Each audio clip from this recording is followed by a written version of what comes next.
નો problem હોવાથી અમે વારા ઘડીએ ટીચરને ચિઠ્ઠી આપીએ છીએ, લેખિતમાં અને મૌખિકમાં બી આવીને મળવા આવીએ છીએ કે ભાઈ આને પેશાબનો પ્રોબ્લેમ છે, તમે પાણી પીવા દો, પેશાબ કરવા જવા દો, પણ જવા નહીં દેતા. ને અમારા ગયા બાદ દીકરીને ધમકી આલે કે વારે ઘડીએ શું તારા મા બાપને બોલાવે છે.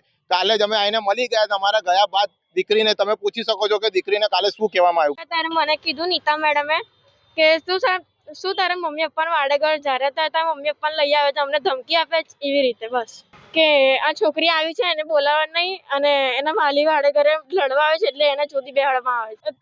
ચોપડા મૂકવાનું એ આવે ને બોક્સ, એની બોક્સની બાજુમાં મને એકલી બેહાડે છે જોધી. કેમ એવું કરે છે લોકો? એ ખબર નહીં, મને 7મા ધોરણથી અલગ બેહાડે છે. કારણ કે નામ પડે ને દર્શન છોટ એવું જ છે. મહારાણી કન્યા વિદ્યાલય એટલે નામ પડે એટલે છોકરીઓ અહીંયા આવે. અત્યારે છોકરીઓ સેફ જ નથી સ્કૂલમાં, કારણ કે જો 2 મહિના એપ્રિલ ને મે ની ફી બાકી હતી, તે છતાં અમે પ્રિન્સિપલને ફોન કરેલો કે 2 મહિના તમે 30 તારીખ પહેલા ફી 2 મહિનાની આપી દઈશું. તે છતાં મારી છોકરીને આખો પીરિયડ 1 થી 8 પીરિયડ આચાર્યની ઓફિસમાં બેહાડી રાખી. બહુ કુડ કડ ઠંડી હતી. તારે બેબીને કીધું કે તું તારા પપ્પા ફી નહીં આપે ને તમે અહીંયા આચાર્યની બેસાડી દઈશું. ફી બાકી છે એટલે આડોળે કરે છે ને વાડે ઘરે છોકરીને પેશાબ લાગે છે તો કરવા જવા નહીં દેતા. કાલે આખી રાત બેબી હેરાન થઈ છે, આખી રાત સૂતી નથી તો બેબીને અત્યારે આંખ લાગી ગઈ. તે ફોટો હુઈ ગયેલી, તે ફોટો રિક્ષાવાળાને વાયરલ કરે છે. મેડમ, એનો રાઈટ નહીં રિક્ષાવાળાનો વાયરલ. મા બાપ જીવતા છે તો તમે વાલીને જાણ કરો.